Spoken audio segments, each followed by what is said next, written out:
Katika hali ya kushangaza, urais wa Marekani Donald Trump hapo awali, baada ya Israel kuweza kuishambulia vinu vya nyuklia vya Iran, aliweza kutoa kauli nzito na kali kwa taifa la Iran.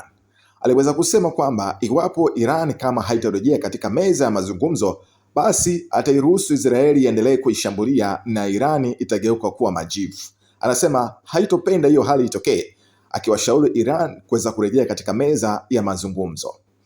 Lakini katika hali ya kushangaza, jioni hii ya leo, Rais Donald Trump wa Marekani kwa kupitia ukurasa wake wa social network aliweza kuweka wazi na chapisho akieleza kwamba amewasiliana na Rais Putin, rais wa shirikisho la Urusi. Amesema kwamba tumediskasi na kuongea kwamba nataka vita Mashariki ya Kati vikome. Nataka Iran na Israel wasitishe vita mara moja. Nataka watu waje kwenye meza ya mazungumzo tuweze kuongea na kuwekana kila kitu sawa. Alisema alimsisitizia Rais Putin wa nchini Russia, akimwomba kwamba aweze kumsaidia kuweza kusitisha vita kati ya Iran pamoja na Israel. Huku pia akitoa suggest ya kuomba vita vyake vya Iran na Israeli pamoja na vita vya Urusi na Ukraine vyote kwa pamoja viweze kusitishwa.